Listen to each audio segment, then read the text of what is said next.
নমস্কার, কেমন আছেন সবাই? প্রবাসী লাইফস্টাইলের আর একটা ব্লগে সবাইকে স্বাগত। আপনাদের সাথে নিয়ে আজকে ব্লগটা শুরু করলাম। এখন প্রায় 9টা মতন বাজে। মেয়ে আর হাজব্যান্ড অফিসে চলে গেছে। ছেলেটা স্কুলে যায়নি, কালকের স্কুল থেকে ফেরার পরে একবার জ্বর এসেছিল, রাত্রেও এসেছিল বলে আর সকাল থেকে পাঠায়নি। এখন যদিও ঠিক আছে ও। আমারও শরীরটা খুব একটা ভালো নেই, ভয়েস শুনে বুঝতেই পারছেন।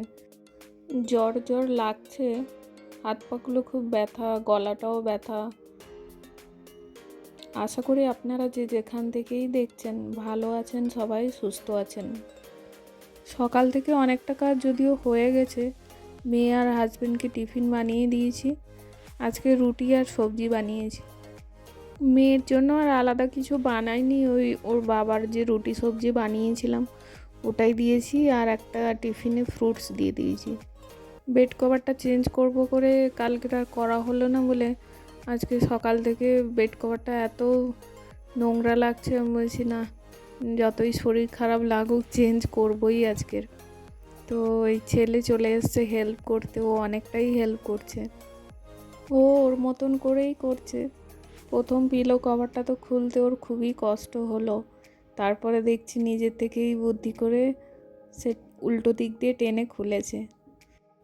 আমি শুধু ওকে এনকারেজ করছি যে খুব সুন্দর করছো, বা কোথা থেকে শিখেছো, এত সুন্দর কাজ করছো। তো কিন্তু আমি ওকে হেল্প করিনি যে কিভাবে খুলতে হবে।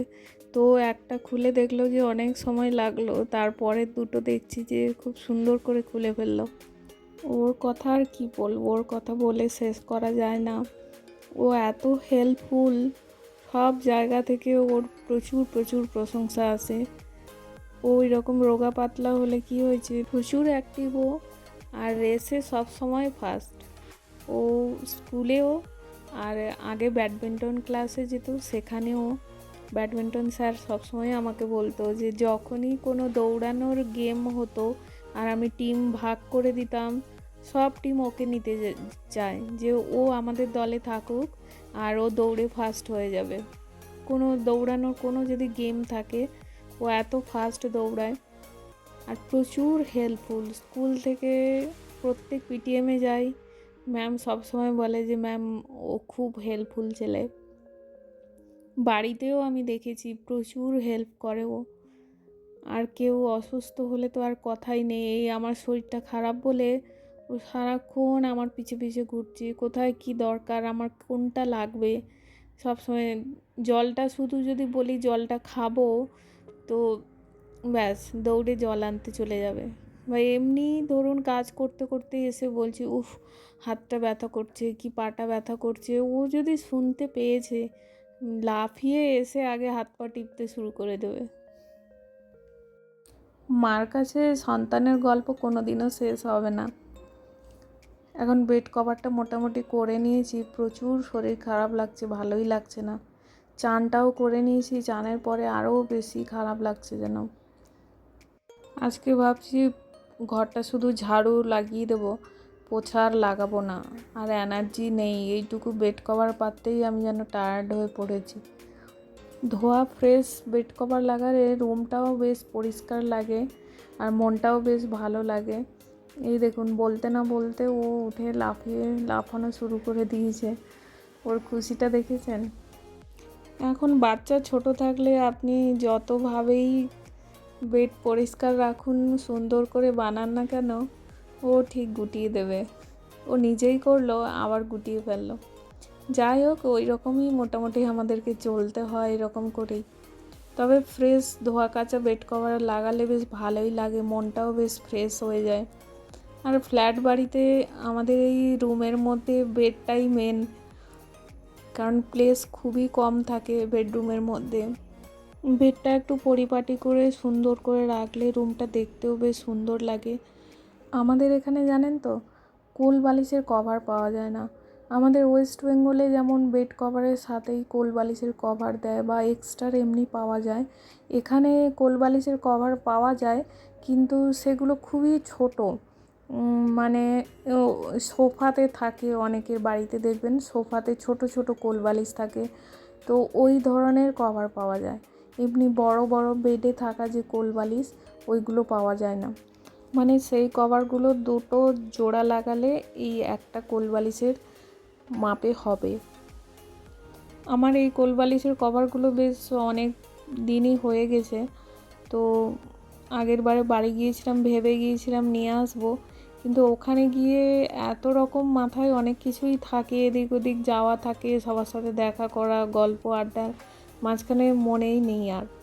তো এবারে ভাবছি আগে থেকে মাকে বলে রাখবো যে তুমি কিনে রাখবে, তাহলে নিয়ে আসা হবে। কিন্তু আমি গিয়ে করব ভেবে থাকলে ওই রকম হয় না। যাই হোক, এখন বেড কভারটা লাগিয়ে একটু শুয়ে পড়েছি, ভালোই লাগছে না শরীরটা, কাজে একদমই এনার্জি নেই। ছেলে বলছে যে আমার কোলে মাথা রেখে ঘুমো, তো একটু শুয়ে পড়েছি ওর কোলে। ওকে বলছি যে আমি চান করেছি কিন্তু ময়শ্চারাইজার ক্রিমটা লাগানো হয়নি, আর আমি ময়শ্চারাইজার ক্রিম বলতে নারকেল তেলই মাখি। তো ও এটা নিয়ে এসে আবার আমাকে মাসাজ করতে শুরু করেছে। ও এখান ওখান থেকে দেখে অনেক সময়, বা আমি ওকে করে দিই, সেটা দেখে শিখেছে ও অমনি। ছেলের এখনও চান হয়নি, ওর চানটা করিয়ে দিয়ে ঘরের একটুখানি কাজ আছে ওটা করিয়ে নিয়ে ডাল ভাত বসিয়ে দিই। বাস, আর বেশি কিছু রান্না করব না। সকালে রুটি সবজি করেছিলাম, সেই সবজি একটু আছে, আর আলু ভাজা করে নেব, ব্যাস। ওদের দুজনের আলু ভাজা ডাল হলেই হয়ে যাবে। দেখি হাতে কি তোর, দেখি হাতে কি, থার্মোমিটার। কি করবে? তোমার জ্বর হয়েছে হ্যাঁ, আর তোমার টেম্পারেচার চেক করবে। তুমি কত কেয়ারিং না মনো, তুমি মাম্মাকে কত ভালোবাসো না। তুমি কি টেম্পারেচার দেখতে পারো? কিরম দেখিস? কই দেখা তো, দেখা, তুই দেখা কেমন করে দেখিস, কোথায় থাকে? আচ্ছা, ওইটা ওখানে আছে, কোথায় উঠে আসবে? মাঝখানে একবার মনে হলো যে শুধু সেদ্ধ ভাত করব, কিন্তু মেয়ে আবার সেদ্ধ ভাত খেতে পারে না। আর তাছাড়া আমি ডালটা একটু আগে থেকে ভিজিয়েও রেখেছিলাম। তোয়ার ডাল যে বলে, বাংলায় কি বলে জানি না, এখানে তো তোয়ার ডাল বলে। ওই ডালটা আর মুগ আর মসুর ডাল একসাথে একটু ভিজিয়ে রেখেছিলাম, ওইটা এখন তড়কা দিয়ে দেবো। ডালটা প্রেসার কুকারে সেদ্ধ করে নিয়েছি, আর ওপাশে ভাতটা বসিয়েছি। ফোড়নে হিং আর জিরা দিয়েছি, তারপরে রসুন কুচি, পেঁয়াজ কুচি আর একটু কারি পাতা দিয়েছি। একটু ভাজা ভাজা হতে এখন টমেটো দিয়ে দিয়েছি বেশ খানিকটা। এটাতে একটু টমেটো দিলে, বেশি টমেটো দিলে ভালো লাগে। আর একটু দেবো সাম্বার মশলা, নুন হলুদ আর সাম্বার মশলা, ব্যাস। আর কিছুই দেবো না। আর লাস্টে ধনে পাতা আর একটু কাসুরি মেথি। আমি তেল তরকারিতে অনেক কম পরিমাণে দিই। আমার হাজব্যান্ডের কোলেস্ট্রল ছিল বলে ডক্টর বারণ করেছিল, তবে উনি যে পরিমাণ বলেছিলেন সেই পরিমাণে তো হয় না। বাঙালি বাড়িতে মাছ মাংস খেতে গেলে একটু বেশি হয়ে যায়। তো আমি এই জন্য বেশিরভাগ ট্রাই করি যাতে সবজিগুলোতে অন্তত অনেকটা কম তেল দেওয়া যায়। মাছটা ভাজতে গেলেই মানে অতটা তেল চলে যায় যতটা আমাকে ডক্টর বলেছিল। অবশ্য এইটা করাতে অনেকটাই কোলেস্ট্রল ওর কন্ট্রোলে হয়ে গেছে।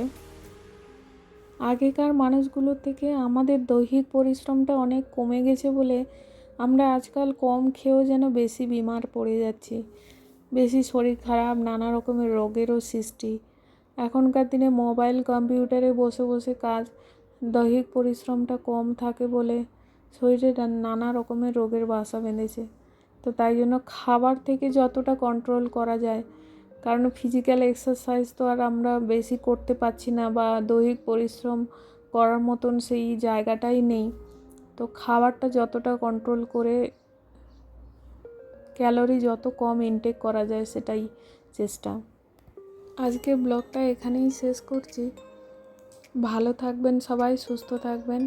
আমার এই ব্লগটা যদি আপনাদের কোথাও ভালো লেগে থাকে তবে একটা লাইক আর সাবস্ক্রাইব করে দেবেন, আর কমেন্টে জানাবেন কেমন লাগলো ব্লগটা।